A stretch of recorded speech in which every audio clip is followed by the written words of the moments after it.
Alright guys, what's going on? Welcome back to the Everything College Football Podcast. They're going to be looking at 5 potential replacements for Dan Mullen at Florida. Mullen was fired on Sunday after a quick downhill spiral at Florida. They're not even 1 year removed from the SEC title game. Florida joins other highly desirable jobs, LSU, USC, they're the most notable. You got Virginia Tech out there. Plenty of other jobs are going to continue to open up. So the coaching carousel is going to be quite interesting this year. Most lists for all the jobs, they're going to have the same names: James Franklin, Luke Fickell, Matt Campbell, etc. So, consider those as well. But here's a change of pace, because a lot of videos, articles online are going to have those same names. And I know you guys want a different type of perspective, so we're going to give you 5 names you probably otherwise wouldn't consider. But Mullen, 34-15 at Florida. It was kind of shocking. 2 months ago, I didn't think he should have been on the hot seat. I was kind of outraged. People were calling for his job, because the last 2 games against Bama, they lost by two points, I believe, early in the year. They lost by 1 possession last year with that great offense. They beat Georgia. This was all just last year. Over the last 12 months, they've did some pretty impressive things. But how they played against Samford was very pathetic. And then they were celebrating in the locker room about it. They're 2-6 against the SEC opponents this year. So I'm not going to argue with it. I understand it. Seems kind of ridiculous to kind of just bail on your head coach after 3 straight pretty respectable seasons. I know recruiting's been a big issue, and I know he's been pretty arrogant at some post-game press conferences, been very kind of disrespectful, kind of rude. Just his mood, the tension is kind of setting in for Mullen, so it makes sense. But what are you gonna do? So Florida, here are 5 candidates. Billy Napier, Louisiana. I still think he's the favorite for the LSU job. A lot of people thought I was crazy for saying that. I still think he's one of the favorites. He's a great coach. He's transformed the once bottom-of-the-barrel Louisiana Lafayette program to one of the best in the Group of 5. The Raging Cajuns, 39-12 since the Tennessee native arrived. What are they, 10-1 this year? They're on track to win another Sun Belt title. More importantly, though, he has a lofty experience under high-profile coaches. Napier spent a year under Jim McElwain at Colorado State. Another guy that didn't pan out for Florida. 5 seasons of work under Nick Saban. A few of Dabo Sweeney as an offensive coordinator. Taj Boyd that year, he set records. He's one of the greatest quarterbacks in school history. A lot of that was with Napier's guidance. Levi Lewis at Louisiana, he's progressed into a pretty good quarterback in his own right. Developing quarterbacks, that just seems to be his forte. Offense as a whole, really. That's just what he does. He's done it everywhere he's been. Napier, he's declined. Other notable gigs, what was it, Mississippi State, Auburn, South Carolina. Other gigs in the conference of the SEC. So he's waiting for the right one. If he doesn't take the LSU job, you'd think he'd be bent on taking the Gators vacancy. He might not even get offered the LSU job, so who knows. But if he doesn't end up with a job in this coaching cycle, I'm really not sure where he wants to go, because he's a high-profile coach. He's one of the hot young names out there, and in the SEC seems like a place he would want to go. So if these 2 jobs aren't it, I'm really not sure what to expect from Napier. Mark Stoops, Kentucky. Kentucky, they've had some short stints of success in the program's history, but they've never had success like this. A lot of consistency from Stoops. What he's brought to the table is very impressive. They went 2-10 in his first year back in 2013. Since then, they've had a winning season in 5 out of the last 6 years. He also comes from a defensive background. Stoops, he's done a pretty solid job of recruiting for what he's got in Lexington. I think he's done an even better job of taking some of that mid-level talent, turning them into all-conference performers. Guys like Josh Allen, Benny Snells, Darius Smith, Jamin Davis, to name a few.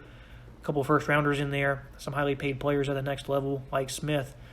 The Florida brand, it's already pretty attractive. This would give Stoops opportunities to seriously compete for championships. The only concern is Stoops could likely coach the next 10 years at Kentucky if he wanted. They're not going to be in any hurry to run him out of Lexington. He'll have a very long leash. And if he's happy, why, try to go fix a mess, especially when there's going to be a lot of high-end pressure from boosters. Dan Mullen just had 1 bad season, and he was gone just like that. So Stoops, I'm not sure if he'd even be interested in taking the job. I think he would fix the problems in Florida pretty quickly. I think their defense would get back to playing good ball. And the next candidate is another guy who's a defensive-minded guru as well, and Mike Elko. He's a real under-the-radar candidate for some of these jobs out there. He's got a lot of high upside, though. There's plenty of young offensive minds in the game, but defensive gurus, they're still very desirable, kind of like Stoops and Elko. They're both great on defense. You're going to be able to find somebody to run your offense.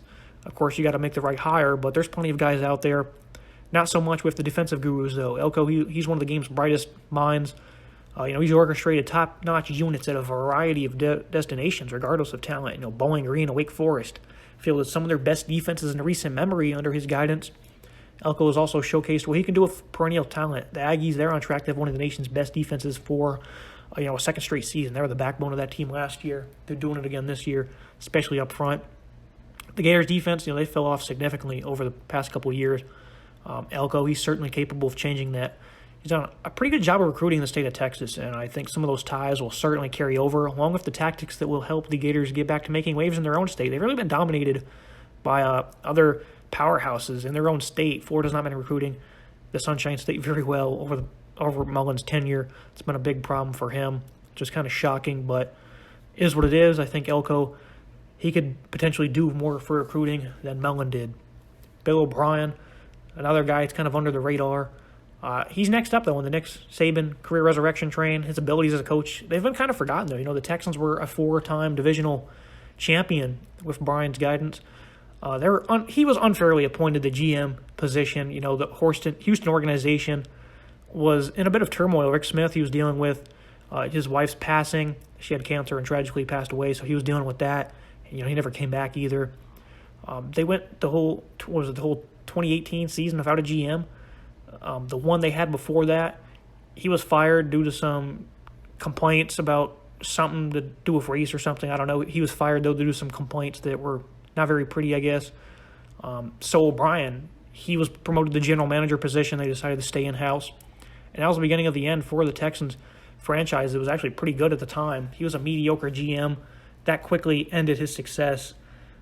It was a successful tenure with the Texans. It was pretty solid, and that makes people forget how good of a coach he actually was. He also worked wonders at Penn State, led the Nittany Lions to 2 winning seasons in the post-Joe Paterno era. That situation doesn't need any explaining whatsoever. Bill O'Brien, this is his 29th year as a coach, and he said, when he first started with Bama earlier in the year, he said, I've already learned a lot. He's a veteran. He's continuing to learn with Saban. A lot of other guys have resurrected their career. Kiffin, Sark, Bill O'Brien's obviously next up. Would he jump ship after 1 year for a head coaching job? Potentially, with the jobs that are open, if people are interested in him, I think so. He'll eventually be a head coach somewhere. It might not be this postseason, but I think this is a guy that Florida's definitely going to look at.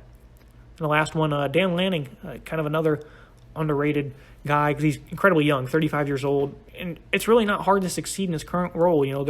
Georgia's very desirable right now. Nothing but 5 stars on your defense, but he's certainly a growing defensive mind in his own right. He's learned a lot next to Kirby Smart.